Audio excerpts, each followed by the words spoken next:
नमस्कार छात्रों, आज की इस वीडियो में हम द्विघात समीकरण के मूलों की प्रकृति पर आधारित प्रश्नों का अभ्यास करेंगे। तो आइए तो महत्वपूर्ण प्रश्न हम लेते हैं। प्रश्नावली 4.4 का प्रश्न क्रमांक 2 है। एक प्रश्न कहता है कि निम्न प्रत्येक द्विघात समीकरण में k का ऐसा मान ज्ञात कीजिए कि उसके दो बराबर मूल हों। ये हमारे सामने दो समीकरण दिए हुए हैं।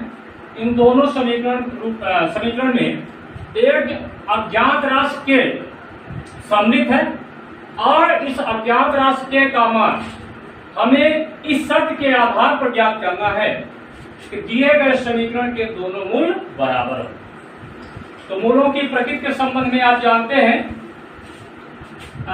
ये हमारा समीकरण होता है ax square plus bx plus c बराबर 0 where a is not equal to 0। और विविक्तिकर होता है, इसका विविक्तिकर बराबर होता है b स्क्वायर माइनस 4ac। अब इसके मूल वास्तविक होंगे कि वास्तविक नहीं होंगे, ये डिपेंड करता है, निर्भर करता है किस पर, b स्क्वायर माइनस 4ac पर। यदि b स्क्वायर माइनस 4ac यदि ग्रेटर देन 0 है, यदि इसका मान धनात्मक है, तब दोनों मूल वास्तविक होते हैं और भिन्न भिन्न होते हैं।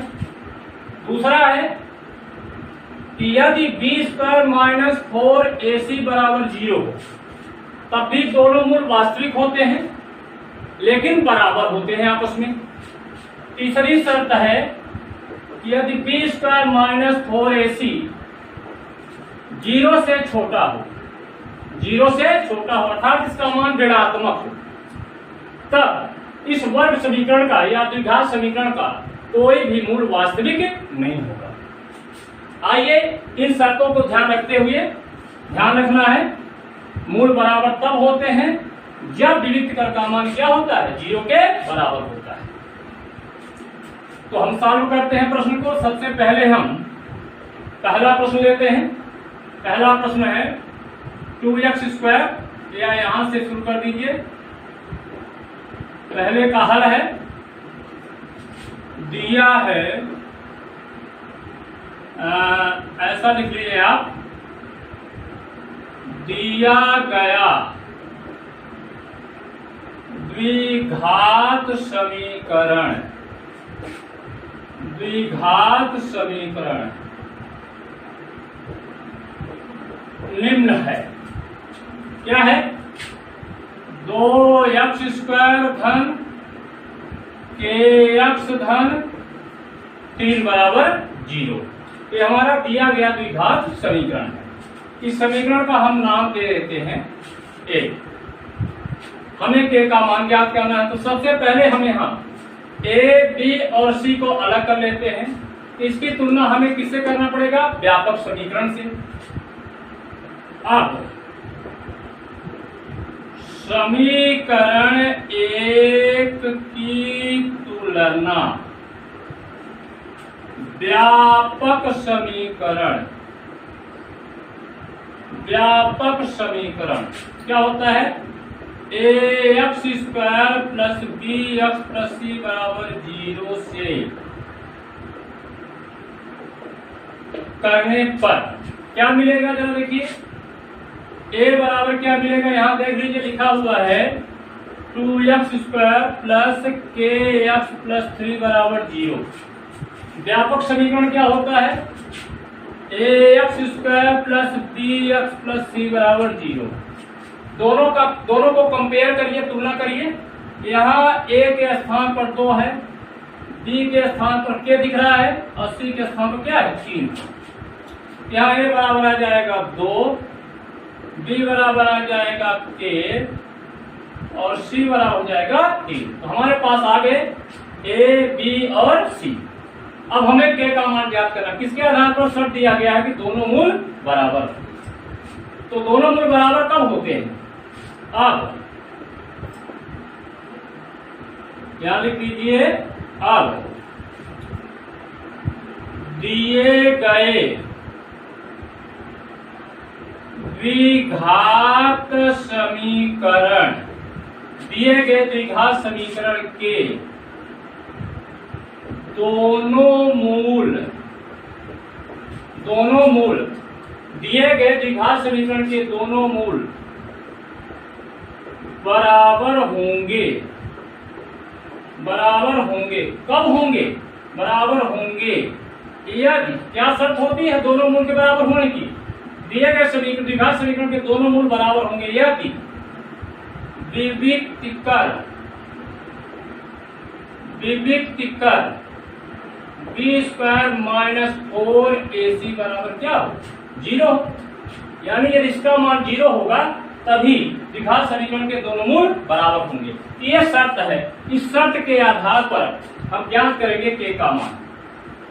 इसमें रखिए आप, इंप्लाइज क्या करेगा? अगला स्टेप क्या होगा? पी के स्थान पर क्या रखेंगे? k² माइनस 4 इंटू ए बराबर है 2 गुणे c बराबर है 3 बराबर 0। आगे क्या होगा? k² 4 दूना 8, 8 त्रिक 24 बराबर 0। अगला स्टेप होगा k² बराबर हो जाएगा 24, दोनों का ले लीजिए वर्गमूल, तो k बराबर क्या हो जाएगा? Plus minus √24। यहाँ लिख दीजिए आप, दोनों ओर वर्गमूल लेने पर, जो काम आप कर रहे हैं उसको लिख दे कि दोनों ओर वर्गमूल लेने पर यहाँ k बराबर हो जाएगा 24 का मतलब है 4 गुणे 6, तो 4 का वर्गमूल क्या होता है? 2√6। यही मान आ गया, यही के का मान है। के बराबर हो गया प्लस माइनस 2√6। के स्थान पर यदि हम इतना रख दे यहाँ पर, तब इसका हम मूल निकालें तो दोनों मूल हमको कैसे मिलेंगे? दोनों मूल बराबर मिलेंगे। इस प्रकार से के का मान कितना होगा?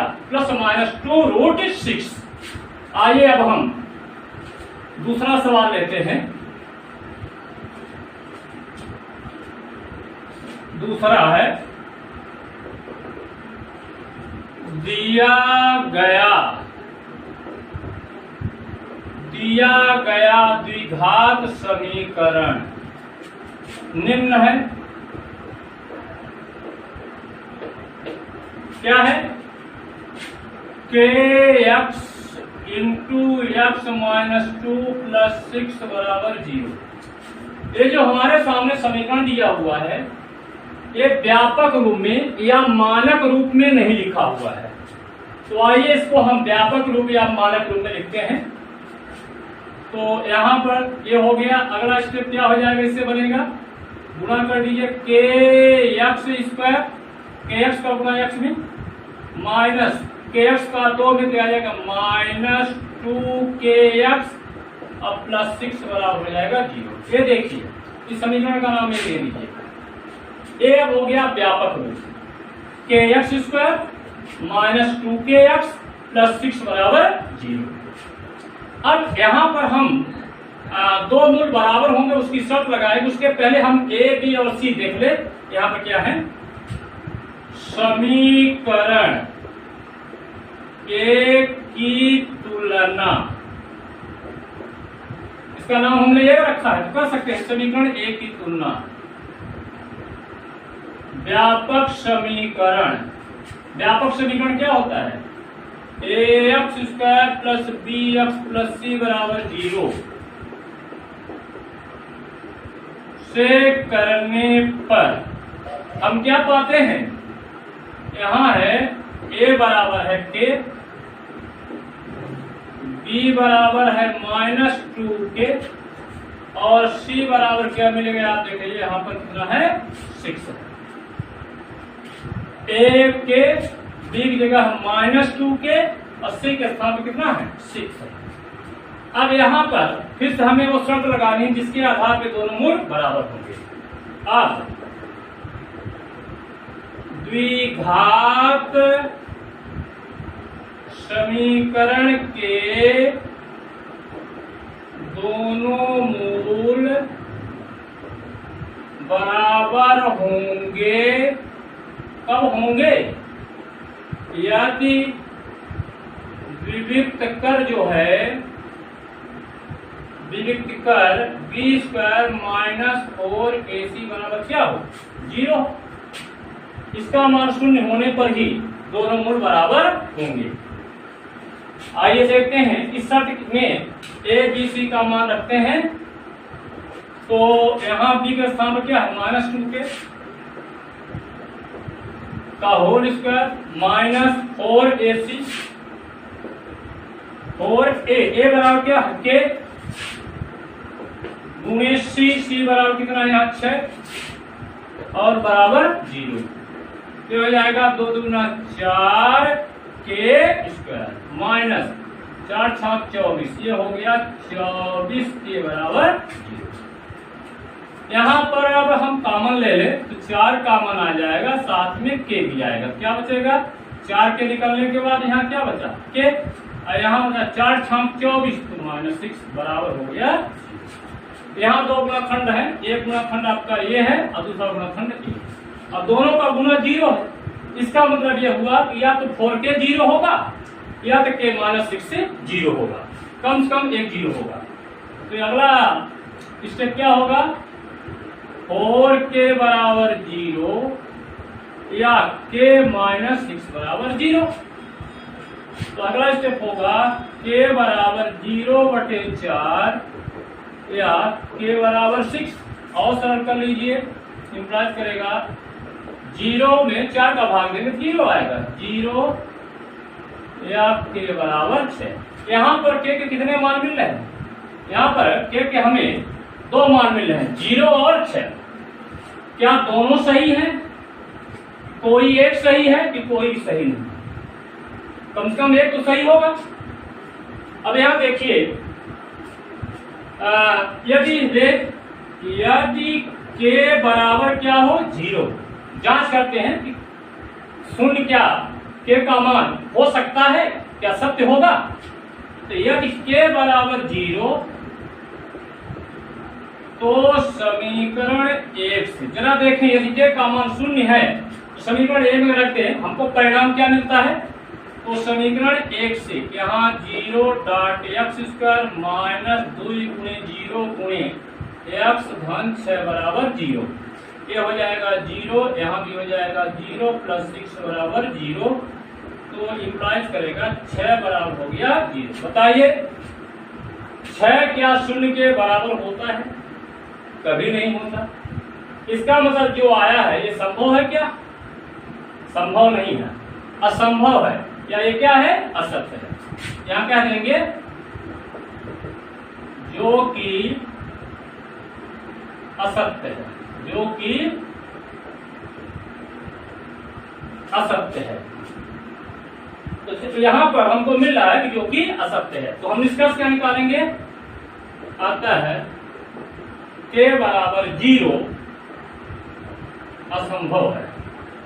k बराबर 0 क्या है असंभव है अमान्य है अग्राह्य है या ऐसा लिख सकते हैं k बराबर 0 संभव नहीं है। तो फिर संभव क्या होगा k बराबर 6 अतः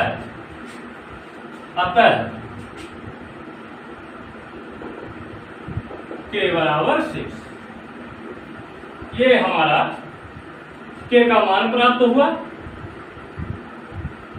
और यही समीकरण 2 के लिए शर्त है यदि k का मान 6 हो तो इस समीकरण के दोनों मूल कैसे होंगे बराबर होंगे। इस प्रकार से प्रश्न क्रमांक 2 आपका सॉल्व होता है।